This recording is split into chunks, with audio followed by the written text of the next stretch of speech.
A poor girl gave her only doll to a neighbor and witnessed a life-changing event that will restore your faith in humanity. This is the story of a man who had everything but felt nothing, so empty inside that he'd completely forgotten how to love, until a child with almost nothing showed him something money could never buy. One act of radical kindness from a girl with nothing changed a man who had everything. And it all started with a single doll.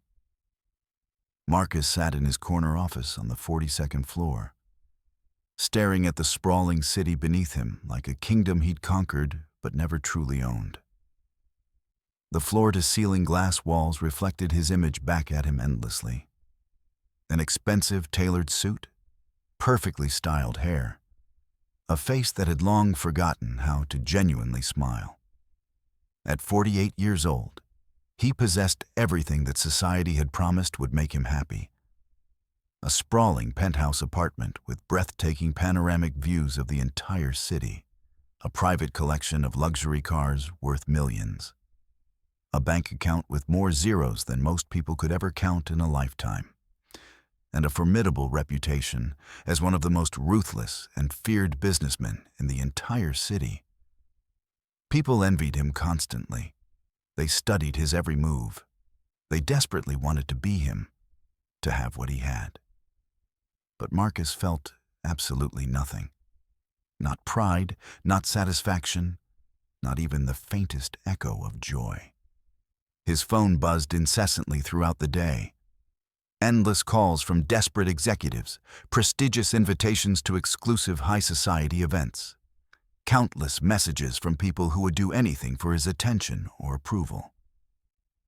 He deleted most of them without even reading them. His calendar was packed wall to wall with important meetings, massive business deals, and power lunches with influential people, yet every single day felt identical to the one before it.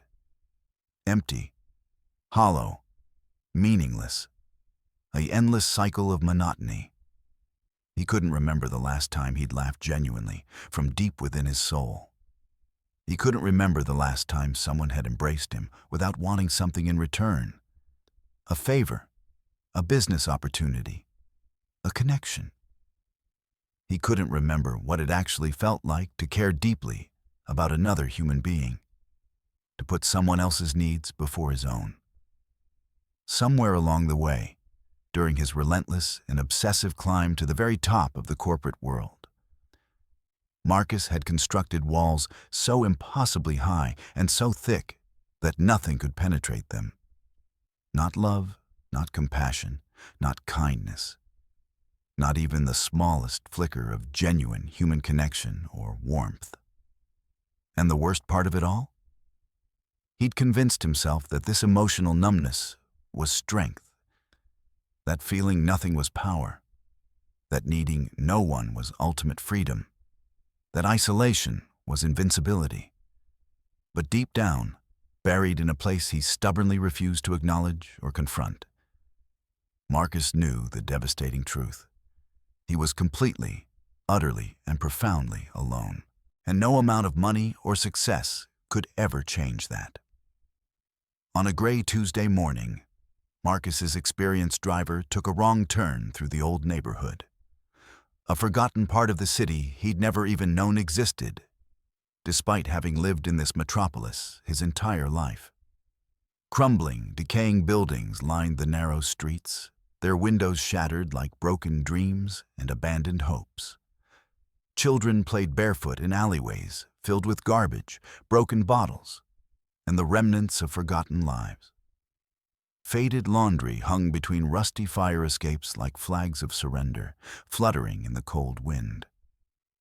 Marcus stared out the tinted window with cold, absolute indifference, viewing the pervasive poverty and human suffering as nothing more than an inconvenient obstacle, a temporary detour on his way to an important board meeting that would make him even richer.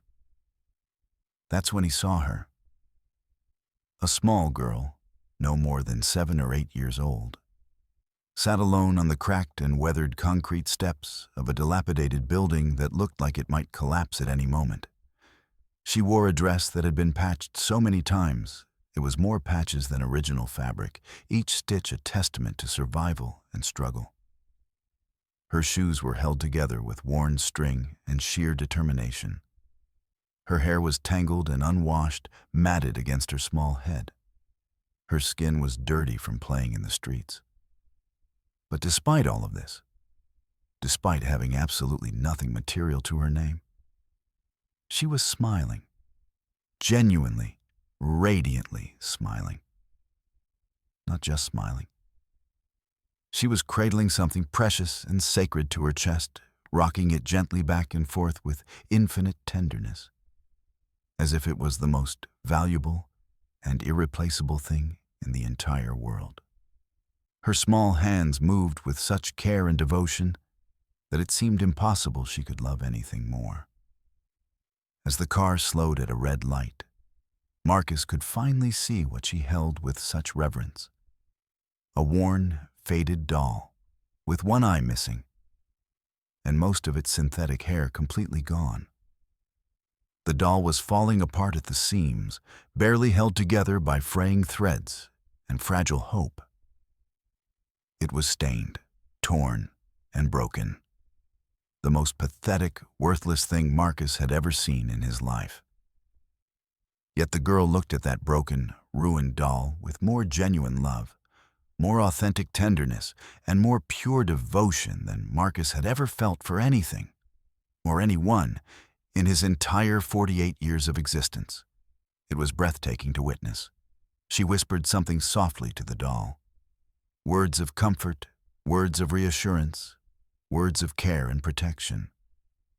She kissed the top of its damaged head with reverence. She carefully adjusted its tiny, tattered dress. She held it like it was made of pure gold and precious diamonds, like it was the most priceless treasure ever created by human hands. And then something extraordinary and life-altering happened. An older boy approached her, rough-looking and hardened, with anger and pain etched deeply into his young face. He was clearly a product of the streets, clearly someone who'd learned to survive through intimidation, cruelty, and emotional walls. His eyes were cold and empty, much like Marcus's own. He reached out with a possessive gesture and snatched the doll violently from her small, trembling hands. Marcus expected the girl to cry uncontrollably, to scream in anguish, to fight back desperately and fiercely for her most prized possession, her only treasure in a world of poverty and pain.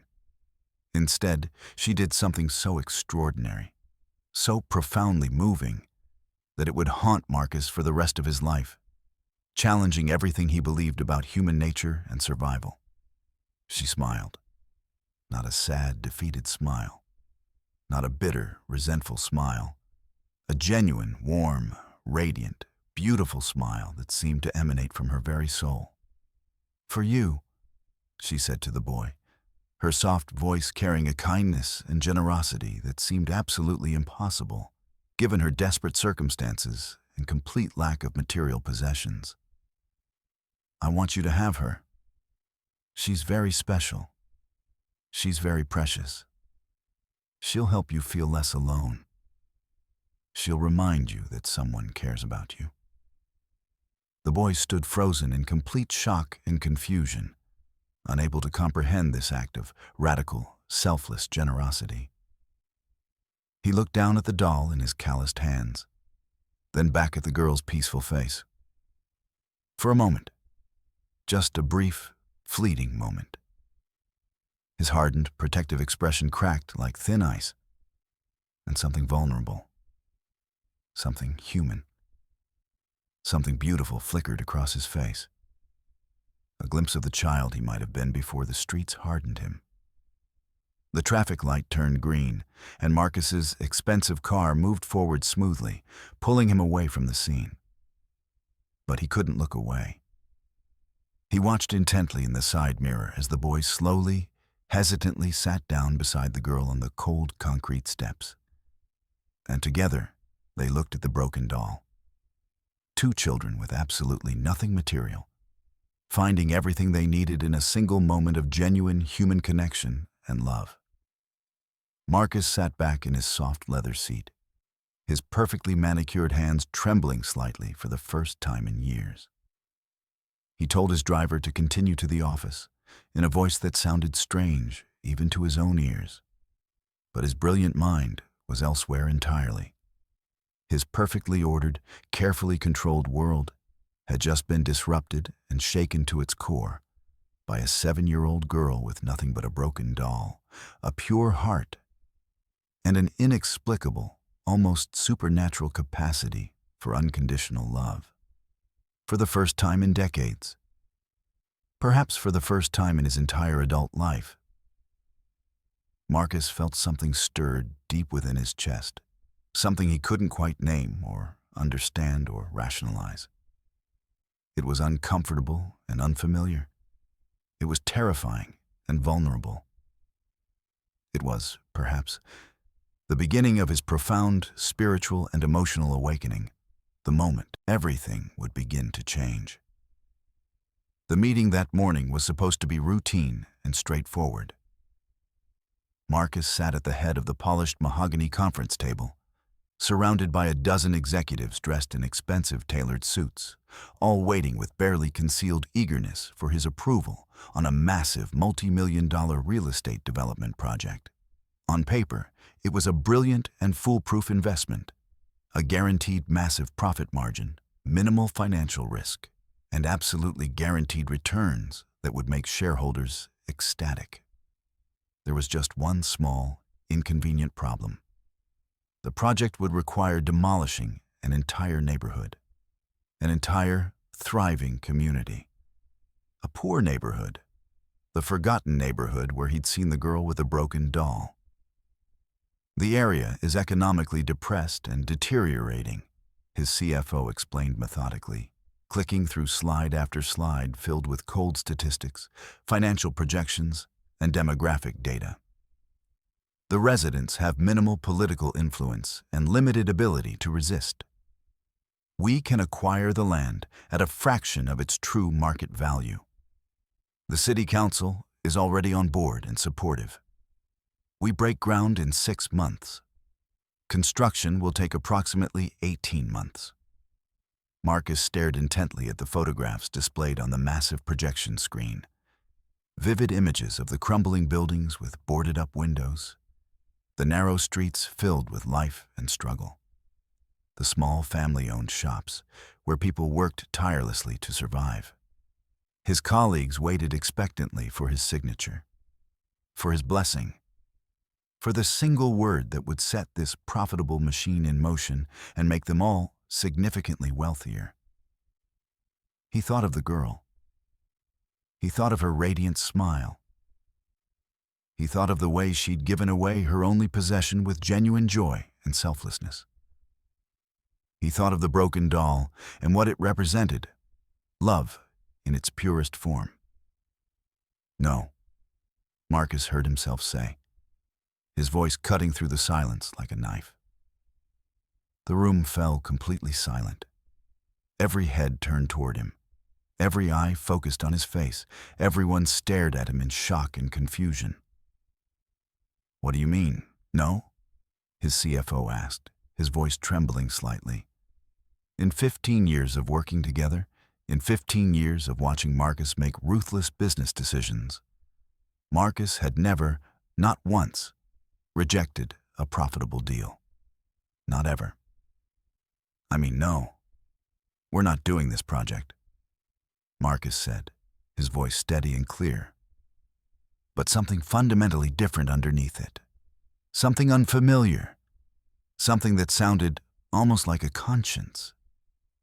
Find another location. Find another investment opportunity. Find something else to develop. But we're not destroying that neighborhood. We're not displacing those people. "But sir," another executive began, his voice rising in protest, "the projections show extraordinary returns. The financial analysis is flawless. The timeline is perfect." "I don't care about the projections," Marcus interrupted forcefully, surprising himself with the intensity and conviction of his words. I don't care about the numbers or the timelines or the financial analysis. There are real people living there. Families, children, elderly people, communities. We're not going to displace them for profit. We're not going to destroy their homes so we can get richer. His team exchanged confused, uncertain glances with one another. This wasn't the Marcus they knew. The Marcus they knew would have signed the papers before the presentation was even halfway finished. The Marcus they knew viewed people as nothing more than obstacles to be overcome or resources to be exploited for personal gain. The Marcus they knew had no conscience, no compassion, no empathy. But something had shifted fundamentally. Something essential had cracked in the carefully constructed, impenetrable armor that had protected Marcus's heart for so many years. The emotional walls he'd built brick by brick, year after year, deal after deal.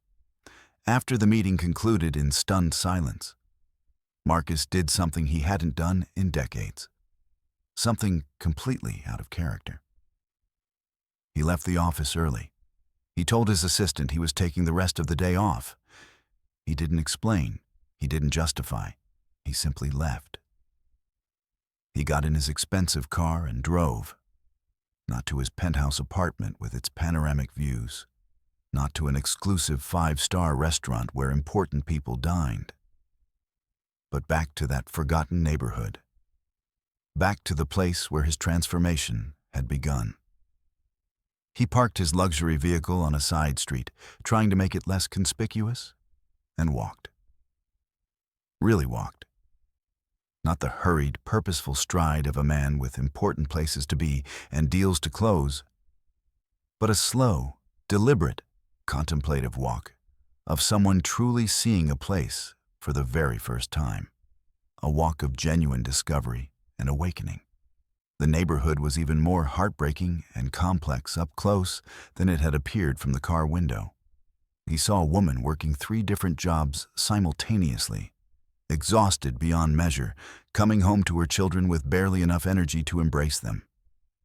He saw an elderly man carefully fixing a broken fence with materials salvaged from the trash, making something beautiful from nothing. He saw teenagers who should have been in school, instead working part-time jobs to help support their struggling families. He saw struggle and pain and incredible resilience and unconditional love, woven into every brick and every street corner and every human interaction. And then he saw her again. She was sitting in the same spot, on the same concrete steps. But this time, she was sitting alone. The doll was gone. The boy must have taken it with him, carrying it as a symbol of hope. Yet Emma didn't look sad or bereft. She was humming a soft, haunting tune, drawing intricate pictures in the dirt with a stick, completely content and at peace with having nothing material to her name. Marcus approached slowly, carefully, deliberately, like he was approaching a wild animal that might flee at any sudden movement or loud noise. He didn't want to startle her. He didn't want to break the spell of this moment. "Hello," he said softly, his voice gentle and uncertain. The girl looked up, her eyes wide with curiosity and wonder. She didn't seem afraid of him, despite his expensive suit and obvious wealth, and the way he clearly didn't belong in this neighborhood. In fact, she smiled at him like she'd been expecting him, like she'd known all along that he would return. "Hi," she said simply, her voice like a bell. "Do you want to sit?" Without thinking, without hesitation, without the careful calculation that usually governed his every action, Marcus sat down on the cold concrete steps beside this child he didn't know. For the first time in his adult life, perhaps for the first time in his entire existence, he sat in genuine, unguarded silence with another human being. Not a silence filled with tension or business negotiation or power dynamics, but a silence filled with something he'd forgotten existed. Peace. True peace. Real peace. "What's your name?" he asked, his voice barely above a whisper. "Emma," she said simply. "What's yours?" "Marcus," he replied. "That's a nice name," Emma said, returning to her drawings in the dirt with her stick, creating patterns and pictures that told stories of imagination and hope. "Do you live around here?" "No," Marcus said, watching her draw. "I live far away, in a big building with lots of glass and steel, on the 42nd floor." "That sounds lonely," Emma said matter-of-factly, not looking up from her artistic creations. "That sounds really, really lonely." Marcus felt something catch in his throat, something breaking open inside him that had been sealed shut for decades. "It is," he admitted, the words coming from a place deep within him that he'd thought was dead. "It is very lonely? More lonely than you could possibly imagine." Emma finally looked at him, her small, ancient eyes seeing something in him that no one else had seen in years. She saw past the expensive suit, past the carefully maintained facade, past the walls of ice. She saw the broken man underneath. She saw the child he'd once been before the world had hardened him. "You should come back," she said with the certainty of a prophet. "I'll teach you how to draw, and how to smile, and how to feel things. You look like you forgot how. You look like you forgot how to be happy." And there it was, the absolute truth, spoken by a child with nothing material to her name, to a man with everything money could buy, but nothing that truly mattered. Marcus felt tears forming in his eyes. Actual tears, something he thought he'd lost the capacity for long ago, something he'd trained himself never to show. He didn't wipe them away. He didn't hide them. He let them fall freely down his face, each tear a release, each tear a moment of healing. "I would like that very much," he said to Emma, his voice breaking slightly. "I would like that more than anything in the world." As the sun began to set over the old neighborhood, painting the sky in brilliant shades of orange and purple and gold, casting long shadows across the streets, Marcus sat on cold concrete steps with a little girl he'd just met. And for the first time in decades, perhaps for the first time in his entire adult life, he began to remember what it felt like to be truly human, to feel, to care, to love. Over the next few weeks, Marcus became an increasingly regular and familiar fixture in the neighborhood. Every single evening after work, without fail, he would drive through the winding streets and park his luxury car near Emma's building. At first, the other residents were deeply suspicious of this well-dressed man in his expensive tailored suit appearing regularly in their community. They didn't understand his motivations. They wondered if he was there to exploit them or take advantage of their vulnerability. But Emma's infectious trust and genuine warmth gradually won them over, breaking down their defensive walls one interaction at a time. Her innocence and faith in humanity proved to be contagious. "This is Marcus." Emma would introduce him enthusiastically to everyone she met, taking his hand and leading him through the neighborhood like a proud guide. "He's learning how to be happy again. He forgot how, but I'm teaching him." And it was absolutely true. Marcus was learning lessons that no business school or corporate seminar or executive training program could ever teach. Every single day with Emma was like peeling back thick layers of ice that had accumulated around his heart for 4 decades. Layer upon layer of emotional protection that had calcified into an impenetrable fortress. She taught him that wealth wasn't measured in dollars and cents and stock portfolios.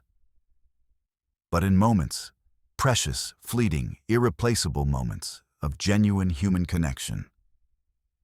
She taught him that the richest person in the world wasn't the one with the most possessions or the largest bank account, but the one who could find profound joy in a simple drawing made in the dirt with a stick. She taught him that love wasn't a transaction to be negotiated or a contract to be signed, but a gift given freely and unconditionally, expecting nothing in return. One evening, as they sat together on the concrete steps watching the sunset paint the sky in shades of amber and rose and gold, casting long shadows across the buildings, Emma asked him a question that would change everything, a question that would alter the entire trajectory of his life. "Why are you so sad, Marcus?" she asked innocently, her small hand reaching out and gently touching his arm with surprising tenderness. "You have so much stuff. You have a big building and nice clothes and a fancy car. You have more things than anyone I've ever seen. But you're sadder than anyone I know. You're sadder than my mom, and she works 3 jobs. You're sadder than Mr. Chen, and his store just closed. You're sadder than everyone. Why?" Marcus looked at this child, this extraordinary, wise, ancient-souled child who had nothing material to her name but possessed everything that truly mattered in life. And he found himself telling her the truth. The real truth. The unvarnished, painful truth. The truth he'd never told anyone, not even himself. "Because I'm alone," he said quietly, his voice barely above a whisper. "I've spent my entire life building walls around my heart. Thick, impenetrable walls. I thought if I made enough money, if I achieved enough success, if I accumulated enough power and prestige, I would finally feel complete. I would finally feel worthy. I would finally feel loved. But I don't. I feel empty. I feel hollow inside, like there's a void that nothing can fill. I feel like I've wasted my entire life chasing things that don't matter, things that turn to dust, things that leave you alone at night in a big, empty apartment." Emma listened intently, her young face serious and thoughtful beyond her years. She didn't interrupt. She didn't judge. She simply listened with the kind of pure, unconditional attention that only a child can offer. "You're not alone anymore," she said simply, with absolute certainty. "You have me. And you can have more friends too. Lots of friends. People here like you now. They were scared at first, but they like you. You just have to let them. You have to open your heart and let people in. That's what my mom says. She says walls keep the bad things out, but they also keep the good things out." That night, Marcus did something revolutionary and completely out of character. He invited Emma's entire building, all 43 residents, to get in his car. He drove them all to a nearby park and bought them food from an expensive restaurant.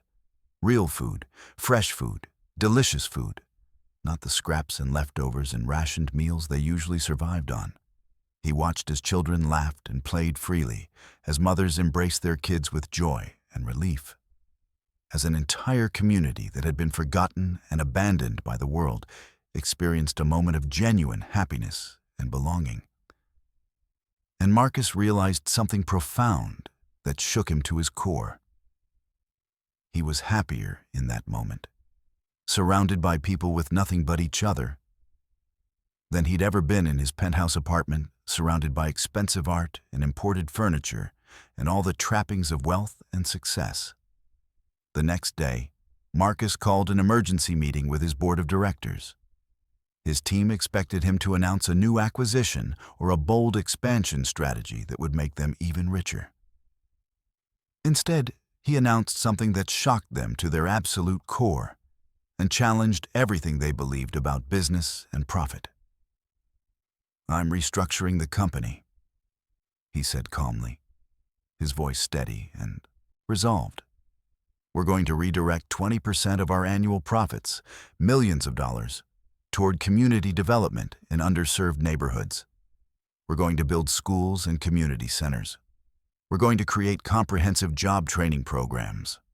We're going to provide housing assistance and healthcare services. We're going to use our resources to actually help people instead of exploiting them for profit. That's financial suicide. One board member protested vehemently, his face turning red with anger. That will cut our profits dramatically. Our shareholders will revolt. Our stock price will plummet. Good, Marcus replied calmly. Our profits are already obscene. We have more money than we could ever spend in 10 lifetimes. It's time we did something meaningful with our wealth. It's time we used our power for good instead of just accumulating more and more. You've lost your mind, another executive said, shaking his head in disbelief. This is absolute madness. This is corporate suicide. No, Marcus said, his voice steady and clear and filled with conviction. For the first time in my life, I'm thinking clearly. For the first time, I'm doing something that actually matters. For the first time, I'm living for something other than myself. The board was deeply divided. Some executives threatened to resign in protest. Some major investors demanded his immediate removal from the company. But Marcus held firm, refusing to be swayed or intimidated. He had tasted something real, something genuine, something authentic that money couldn't buy and power couldn't create. And he would never go back to his old life. Never. That evening, he returned to Emma and told her what he'd done, what he'd risked, what he'd committed to. I'm using my company to help your neighborhood, he explained, his voice filled with purpose and determination. We're going to build a beautiful community center with computers and libraries and meeting spaces. We're going to create job training programs so people can get good jobs. We're going to make sure every single child here has access to quality education and tutors and opportunities. We're going to transform this neighborhood. Emma's eyes widened with wonder and hope. Really? She asked, her voice trembling slightly. You're going to help everyone. You're going to help my mom and Mr. Chen and all the kids. Yes, Marcus said firmly, because you taught me something incredibly important. You taught me that a life spent accumulating things is an empty life. A life that leaves you hollow and alone, no matter how much money you have. A life spent helping others, lifting people up, making a real difference. That's a life that matters. That's a life worth living. Emma threw her arms around him, and Marcus held her close, feeling something he'd thought was lost forever. Genuine hope. Real hope. Authentic hope. The kind of hope that comes from knowing you're finally living for something that matters, something bigger than yourself, something that will outlive you. As weeks turned into months, the transformation of both Marcus and the neighborhood became undeniable and remarkable. The community center opened its doors with great fanfare and celebration. Children who'd never had access to quality education suddenly had dedicated tutors and computers and well-stocked libraries. Families who'd been struggling desperately to survive suddenly had job training programs and employment opportunities and pathways to better lives. But more importantly, Marcus himself was transformed at his very core. The cold, calculating businessman, the man who saw people as obstacles and resources, was gone. In his place was a man who actually cared deeply about people. A man who understood that true wealth wasn't measured in bank accounts and stock portfolios, but in relationships and genuine human connections and the tangible difference you made in people's lives. One evening, as Marcus and Emma sat together on their favorite concrete steps, watching the sunset paint the sky in brilliant shades of purple and gold and crimson, casting long shadows across the transformed neighborhood. She asked him a question that brought tears to his eyes. "Are you happy now, Marcus?" she asked, her small hand in his. "Are you finally happy?" Marcus looked at this extraordinary child, at the neighborhood that was slowly beginning to heal and transform, at the lives that were being changed, at the life he was building that actually meant something profound and lasting.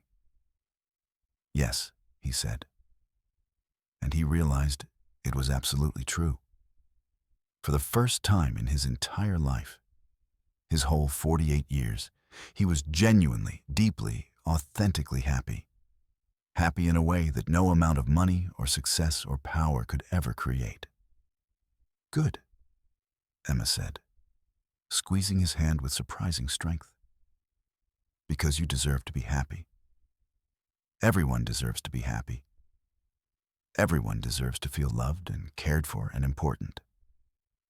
And as the sun disappeared below the horizon, painting the sky in shades of deep purple and gold and crimson, Marcus understood the most important lesson of all, the lesson that would define the rest of his life. That the greatest wealth was the ability to give generously. The greatest power was the ability to lift others up and help them reach their potential. And the greatest success was measured not in what you accumulated or how much money you made, but in the lives you transformed, the hearts you touched, and the difference you made in the world. 6 months into his profound transformation, Marcus stood in the newly renovated community center, watching children laugh and learn enthusiastically in classrooms that had been painstakingly built from the ground up. The walls were painted in bright, cheerful colors, vibrant blues and sunny yellows and warm greens that seemed to inspire creativity and joy. The shelves were overflowing with books of every genre and reading level. The Hedia computers hummed quietly and efficiently as students typed away on keyboards, accessing vast worlds of knowledge and opportunity that had previously been completely closed to them. Emma stood beside him, no longer in her tattered, worn-out clothes, but in a new school uniform that fit her perfectly, her small face beaming with pride and accomplishment. She had transformed as well, no longer the forgotten child of the streets, but a student with potential and promise and a bright future ahead of her. "Look at them, Marcus," she said, pointing with genuine excitement to a group of younger children learning to read with dedicated tutors. "They're going to have better lives because of you. They're going to have opportunities we never had." Marcus felt a profound sense of fulfillment and purpose wash over him, a feeling so deep and real and authentic that it made his previous accomplishments seem hollow and meaningless by comparison. He'd built towering skyscrapers that reached toward the clouds. He'd accumulated billions of dollars in bank accounts. He'd achieved every measure of success that the business world valued. But nothing, absolutely nothing, compared to the joy of watching a child discover the transformative power of education, watching a young mind open to infinite possibilities. But the changes weren't limited to just the community center or the immediate neighborhood. Marcus's groundbreaking decision to redirect company profits toward social good had created a ripple effect that spread far beyond the boundaries of the neighborhood, extending throughout the city and eventually beyond. His company's new community development initiative attracted talented employees who were tired and burned out from working for soulless, profit-obsessed corporations that treated people as disposable resources. Young graduates who desperately wanted to make a real difference in the world now chose to work for Marcus's company instead of competitors. The company didn't just survive the radical restructuring, it thrived and flourished in unexpected ways. Employees were more motivated and engaged. They were more creative and innovative. They were more dedicated and committed to their work. productivity increased dramatically. Innovation flourished and multiplied. And paradoxically, almost impossibly, profits actually grew despite the reduction in profit margins. Other companies, seeing the undeniable success of Marcus's innovative model, began implementing similar programs in their own organizations. What had started as one man's personal redemption and transformation became a movement, a cultural shift in how businesses viewed their responsibility to society. Corporate social responsibility wasn't just a buzzword anymore, a meaningless phrase used in marketing materials. It was becoming a genuine necessity, a standard expectation from employees and customers and investors alike. But the most profound changes were happening deep within Marcus himself, transforming him at his very core. One evening, as he sat with Emma in her apartment, a modest but clean and welcoming space that was now filled with books and colorful drawings and clear signs of a child who was thriving and flourishing. She asked him a deeply personal question about his past that he'd been avoiding. "Why did you become so mean?" she asked innocently, her young eyes searching his face with surprising insight. "What made you forget how to be kind? What happened to you?" Marcus took a deep breath, steeling himself for the emotional journey ahead. It was a question he'd been avoiding for months, carefully pushing it away whenever it threatened to surface. But he knew, deep in his heart, that it was time to confront his past, to examine the wounds that had shaped him, to understand the origins of his coldness and cruelty. "When I was young," he began slowly, his voice heavy with old pain, "I had a very difficult and traumatic childhood. My parents were cold and distant, emotionally unavailable. They measured my worth exclusively by my achievements and accomplishments. They loved me only when I succeeded, only when I won, only when I exceeded expectations. When I failed, even in small ways, I was worthless to them. I was ignored and criticized and made to feel ashamed.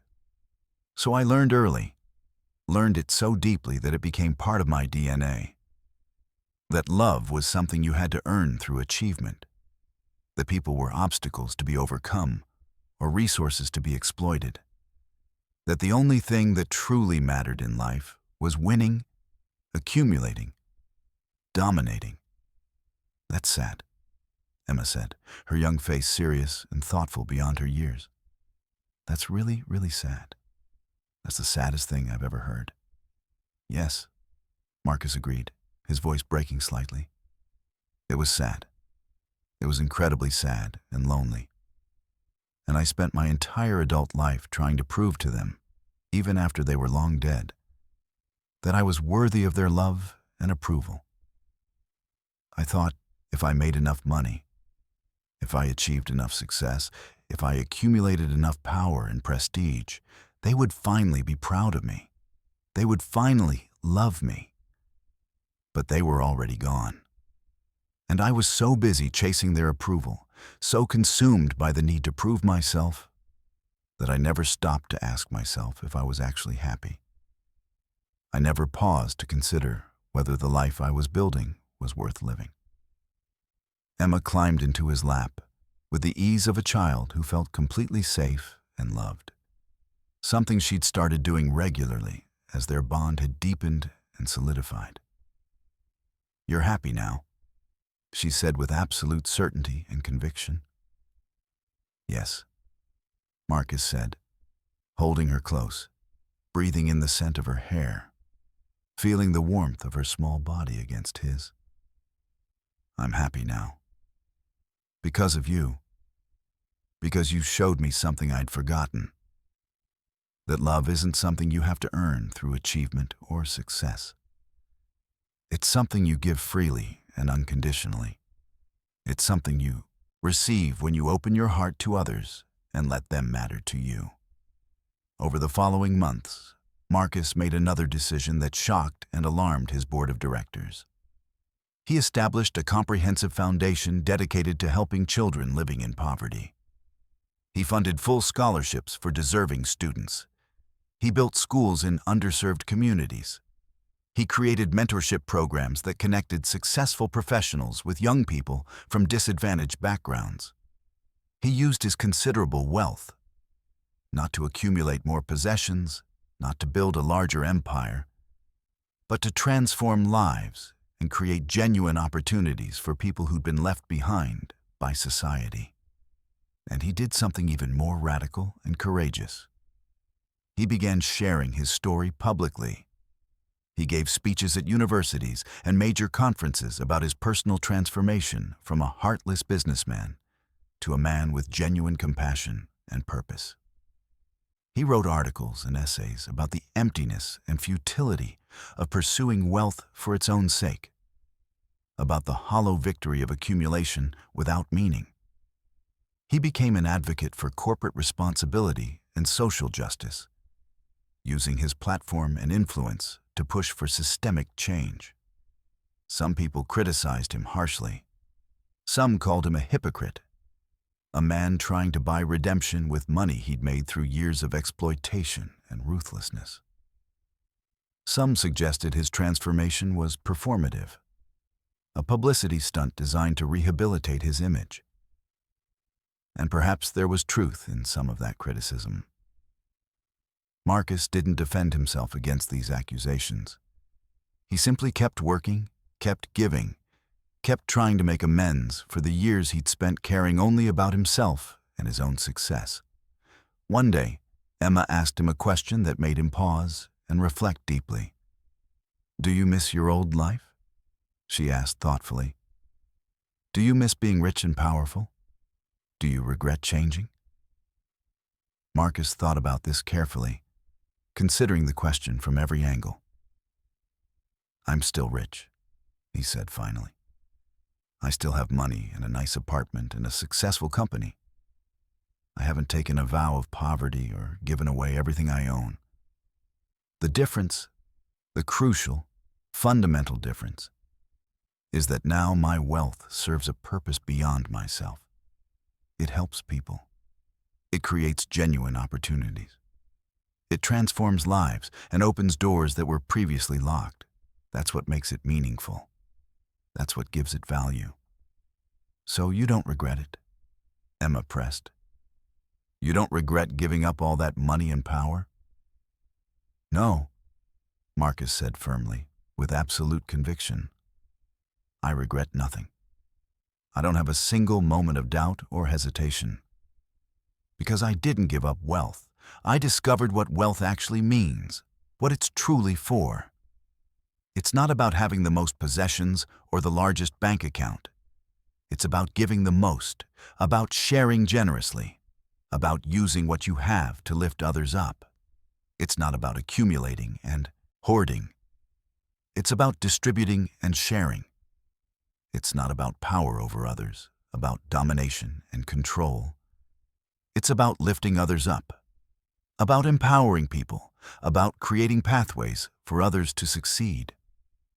As the year progressed and seasons changed, the neighborhood continued to transform in visible and profound ways. New businesses opened their doors, creating jobs and economic opportunity.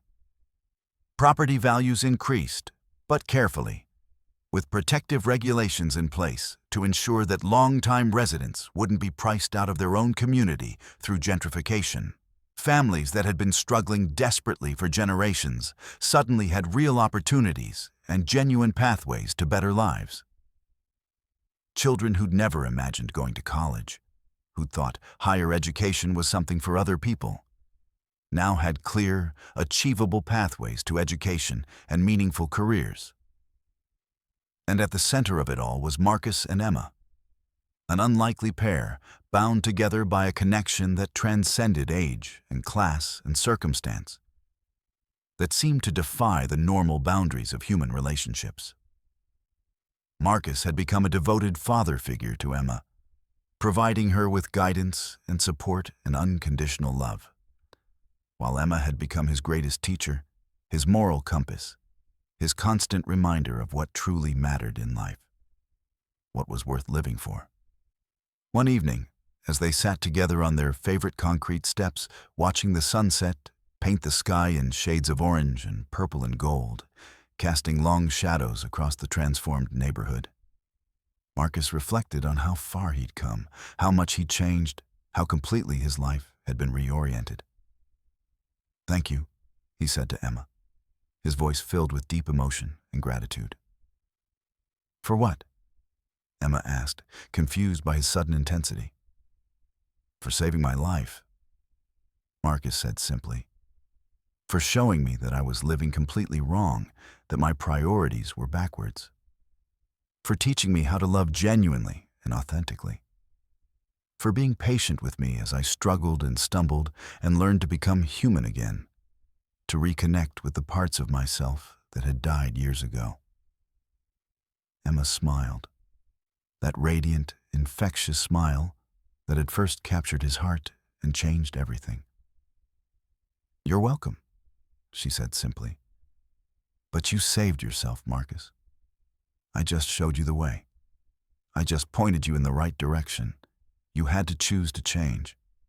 You had to do the hard work of transformation." And Marcus realized that Emma was absolutely right. She had shown him the way, had illuminated the path with her innocence and wisdom and unconditional love. But he had chosen to walk the path. He had chosen to leave behind the life of endless accumulation and embrace a life of genuine purpose and meaning. He had chosen to open his heart despite decades of conditioning to keep it closed. He had chosen to become the man he was always meant to be, the man he could have been if circumstances had been different. As darkness fell over the neighborhood, and the stars began to appear in the night sky like diamonds scattered across black velvet, Marcus held Emma's hand and felt a profound sense of peace and completion. He wasn't the same man who'd sat in that cold boardroom months ago, coldly calculating profit margins and the human cost of his decisions. He was someone new, someone fundamentally different, someone better in every meaningful way, someone finally, truly alive. Not just existing, but genuinely living with purpose and meaning and love. The city lights began to twinkle around them as evening deepened into night. In the distance, he could hear the sounds of the community. Children playing, music drifting from open windows, the hum of life and activity and hope. This neighborhood, which had once been forgotten and abandoned, was now thriving and alive. And Marcus knew, with absolute certainty, that this was just the beginning. There was so much more work to do, so many more lives to touch, so many more communities to transform. But for now, in this moment, sitting with Emma under the stars, Marcus allowed himself to simply be present, to simply feel the profound gratitude that filled his heart, to simply acknowledge how far he'd come and how much he'd grown. 1 year after his profound transformation began, Marcus received a phone call that threatened to unravel everything he'd painstakingly built over the past 12 months. It was his lawyer, and her voice was grave, urgent, and filled with unmistakable concern. "We have a very serious problem," she said without any preamble or softening of the blow. "Your former business partner, Richard Castellano, is suing the company. He's claiming that your controversial decision to redirect substantial profits to community development constitutes a serious breach of fiduciary duty to shareholders. He's demanding either that you completely reverse the policy and return to maximizing profits, or that he be bought out at a significantly inflated price that reflects his perceived lost earnings. If we don't settle this matter quickly, this will go to court, and it could take years, potentially many years. The legal fees alone will be astronomical, potentially reaching into the tens of millions of dollars." Marcus felt his stomach tighten with anxiety and dread. Richard had been his partner and closest business associate for 15 years before their relationship deteriorated dramatically. Richard represented everything Marcus used to be. Ruthless, calculating, obsessed with profit at any cost, willing to compromise ethics for financial gain. The two men had parted ways acrimoniously, filled with mutual resentment and anger. But Marcus had hoped, perhaps naively, that they could maintain at least a civil business relationship despite their philosophical differences. "How much is he demanding exactly?" Marcus asked, though he already knew the answer would be staggering and potentially devastating. $50 million, the lawyer replied without hesitation. "Or alternatively, he wants you to completely reverse the community development initiative and return to the traditional model of maximizing shareholder value above all else." Marcus hung up the phone slowly and sat in silence for a long time, processing the implications of what he just heard. $50 million. It was a significant sum, even for someone of his considerable wealth. More importantly, it represented a critical choice, a fundamental test of whether his transformation was genuine and deeply rooted, or merely performative and superficial. A carefully constructed facade that could crumble under pressure. That evening, he told Emma about the situation in detail, explaining the lawsuit and the demands and the potential consequences. She listened intently with remarkable focus, her young face serious and thoughtful beyond her years, her eyes reflecting a wisdom that seemed to come from somewhere ancient and deep within her soul. "What are you going to do?" she asked quietly, her small voice carrying surprising weight and importance. "I don't know," Marcus admitted honestly, allowing himself to be vulnerable with her. "If I pay him $50 million, it will significantly slow down and potentially cripple our community programs. Hundreds of children could lose access to educational resources. Families could lose job training opportunities. If I fight him in court, it could take years, potentially many years, and cost just as much in legal fees and court costs. Either way, people who depend on our programs will suffer tremendously." "What does your heart tell you?" Emma asked with surprising wisdom and insight, cutting through all the complexity to the essential question. Marcus thought about this deeply, considering the question from every conceivable angle, examining his motivations and values and commitments. His heart told him that Richard was fundamentally wrong, that a company's responsibility extended far beyond simply maximizing profit for shareholders. His heart told him that the community programs were more important, more meaningful, more worthwhile than any legal battle or financial settlement. His heart told him that sometimes you had to stand up for what was right, even when it was costly and difficult and uncertain, even when victory was far from guaranteed. "My heart tells me to fight," Marcus said finally, his voice steady and resolved. "To stand up for what we believe in, no matter the cost." "Then that's what you should do," Emma said simply, with absolute certainty. "That's what the real you would do." But the legal battle proved to be far more complicated, far more damaging, and far more emotionally exhausting than Marcus had anticipated or prepared for. Richard's lawyers were aggressive and ruthless, employing every tactic available to them in the legal arsenal. They subpoenaed thousands of documents. They deposed dozens of employees, often asking hostile and leading questions designed to undermine Marcus's credibility. They attempted to paint Marcus's dramatic transformation as nothing more than a carefully orchestrated publicity stunt designed to rehabilitate his image after years of exploitative and unethical business practices. And they had significant ammunition at their disposal. Marcus's company had, in its previous incarnation under his sole leadership, engaged in numerous questionable and ethically dubious practices.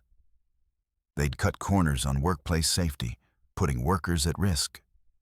They'd exploited vulnerable workers, paying them below-market wages and denying them basic benefits. They'd prioritized short-term profit over long-term sustainability and human welfare.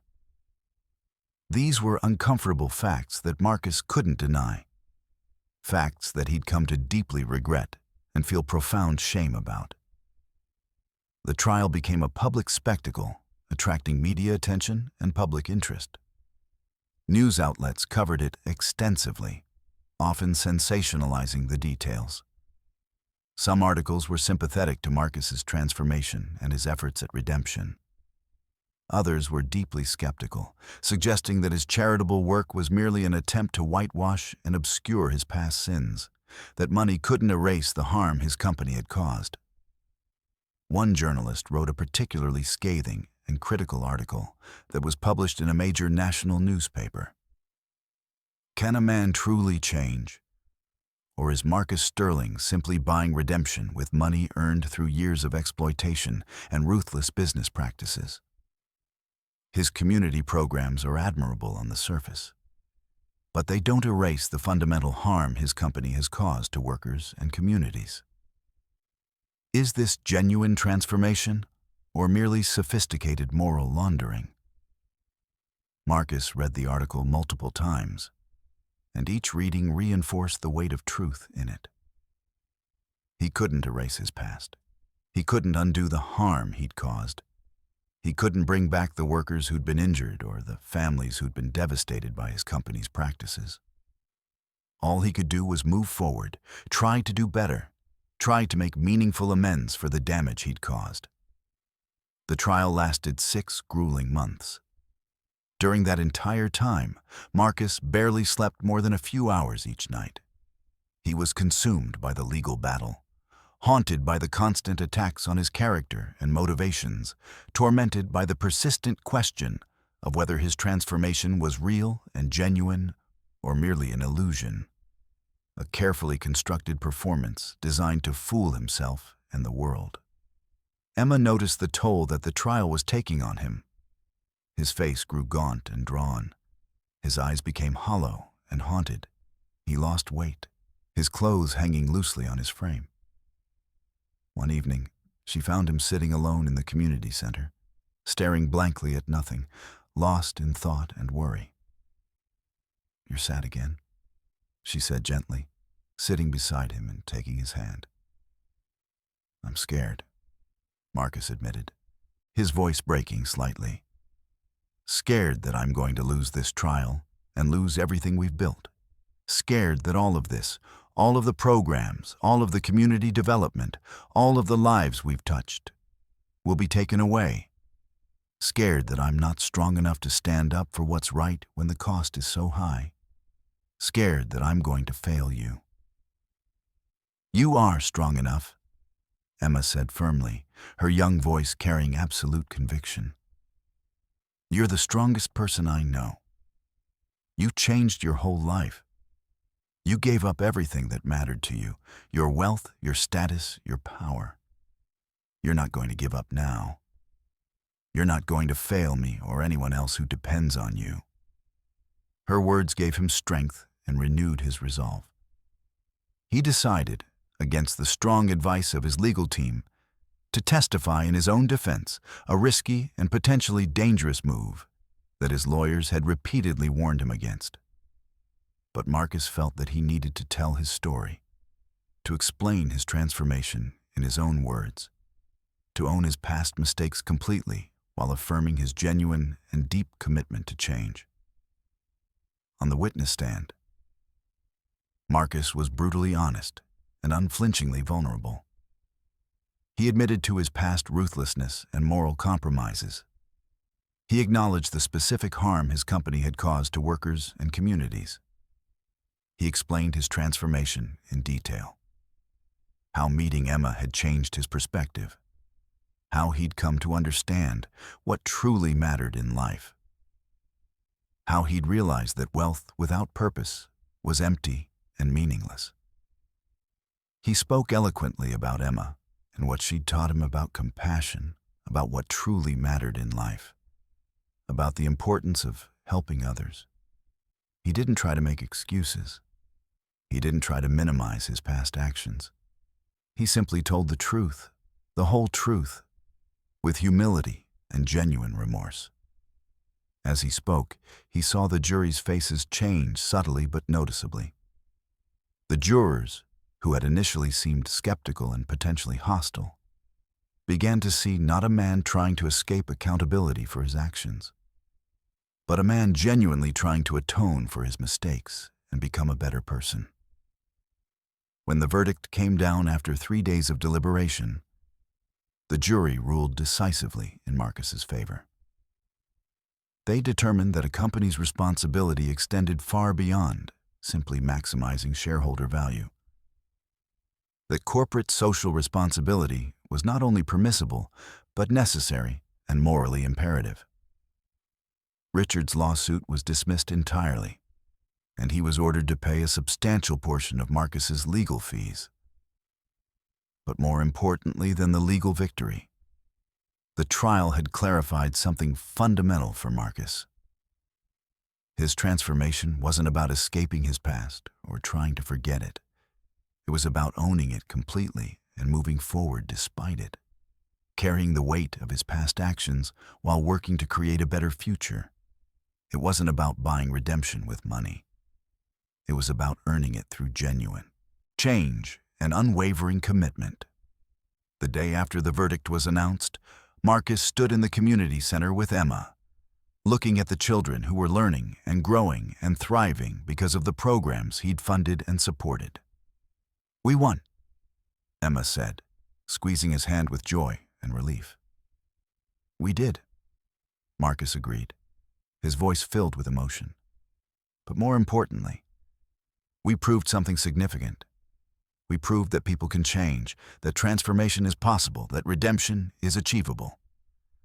We proved that a life spent helping others is worth infinitely more than a life spent accumulating wealth and status. We proved that doing the right thing matters, even when it's hard and costly and uncertain." But the trial had also revealed something deeply troubling that Marcus couldn't ignore or minimize. As the lawyers had dug systematically into Marcus's company records during the discovery process, they'd uncovered evidence of significant environmental damage caused by the company's operations over many years. A manufacturing factory located in a rural area had been contaminating the local groundwater for years, potentially decades. Local residents had developed unusually high rates of cancer and other serious illnesses that epidemiologists believed were directly connected to the contamination. Marcus felt physically sick when he learned about this discovery. He'd known intellectually that his company had cut corners in various areas, but he hadn't known the extent of the damage. More troublingly, he realized he deliberately avoided knowing, had constructed psychological barriers to prevent himself from learning about the harm his company was causing. He immediately called a comprehensive press conference and announced that his company would undertake a series of major commitments. Conduct a comprehensive environmental audit of all company facilities worldwide to identify any past or ongoing environmental violations or contamination. Implement immediate remediation efforts to clean up contaminated sites and restore damaged ecosystems. Establish a substantial health fund to provide medical care and treatment for affected residents. Implement strict environmental standards going forward, standards that exceeded regulatory requirements. Commit to full transparency about any past environmental violations, making all findings public. The announcement shocked and alarmed his board of directors. The remediation efforts would cost hundreds of millions of dollars, potentially more than $1 billion when all costs were calculated. The health fund would be an ongoing expense that could last for decades. The transparency would expose the company to additional lawsuits and regulatory action. "You're destroying the company," one board member said angrily, his face flushed with rage. "You're destroying shareholder value. You're committing corporate suicide." "No," Marcus replied calmly, his voice steady and resolved. "I'm saving it. I'm saving it from the moral bankruptcy and spiritual emptiness that nearly destroyed me personally. I'm saving it from the corrosive effect of prioritizing profit above all else.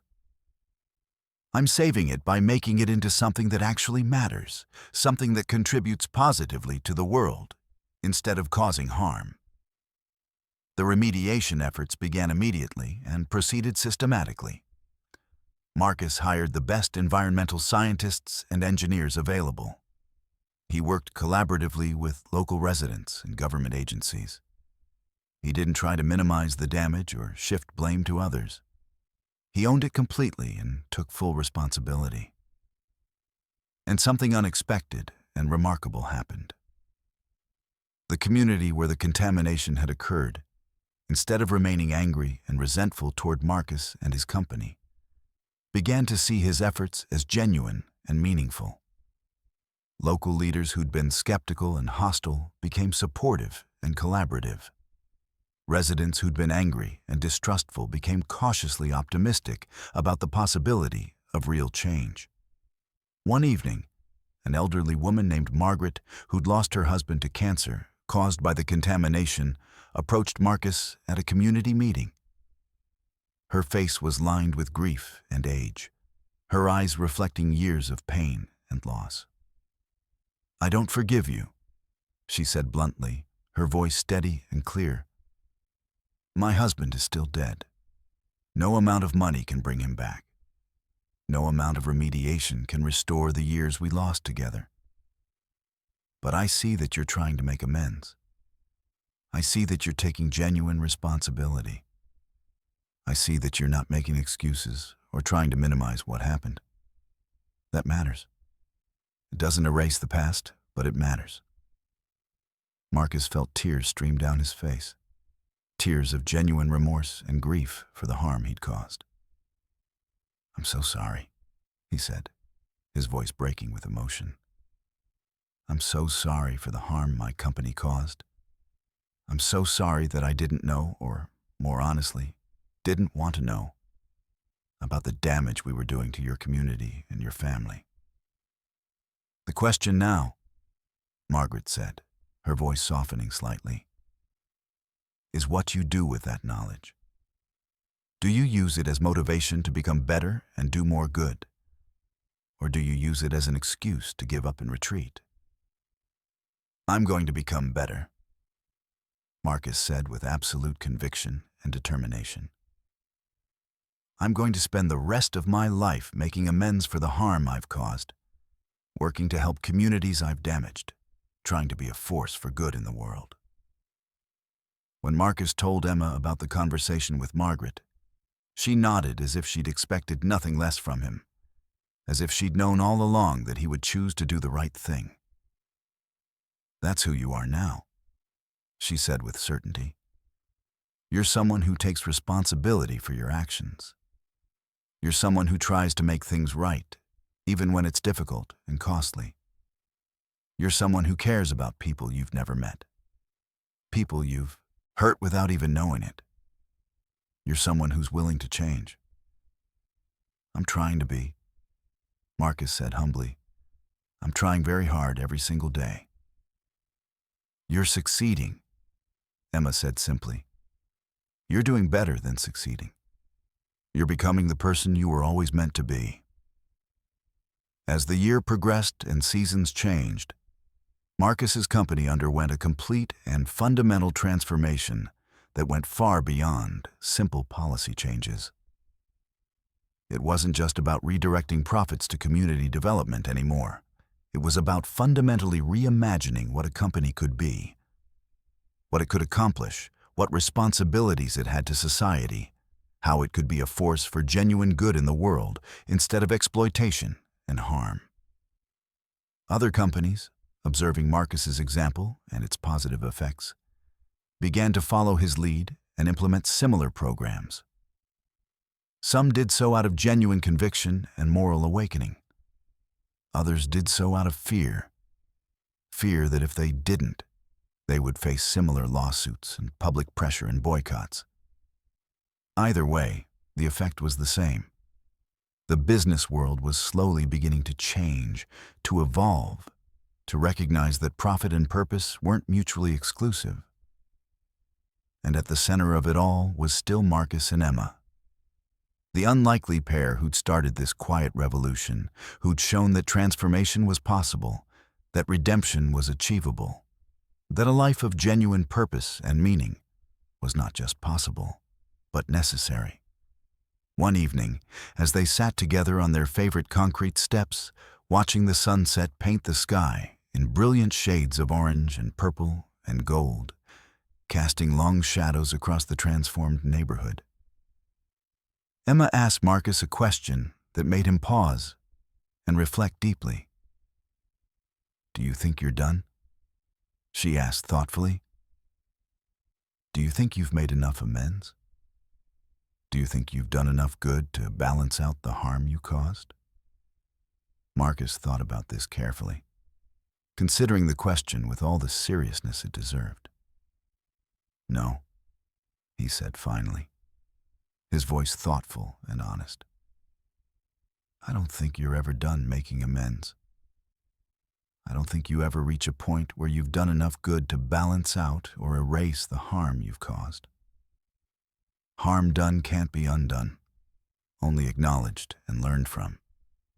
All you can do is keep trying, keep working, keep pushing forward, keep striving to be better every single day." "Good," Emma said, squeezing his hand. "Because there's still so much work to do. There are still so many people who need help. There are still so many communities that have been damaged and abandoned. There are still so many children who don't have access to education and opportunity." "I know," Marcus said, his voice filled with renewed purpose and determination. "And I'm going to spend the rest of my life helping them. I'm going to dedicate everything I have, my wealth, my time, my energy, my passion, to making the world better, to helping people, to creating opportunities for those who've been left behind." As night fell completely, the stars emerged in the sky above them, twinkling like diamonds scattered across black velvet. In the distance, they could hear the sounds of the community. Children playing and laughing, music drifting from open windows, the hum of life and activity and hope. This neighborhood, which had once been forgotten and abandoned by society, was now thriving and alive and full of possibility. And Marcus knew, with absolute certainty, that this was just the beginning of a much longer journey.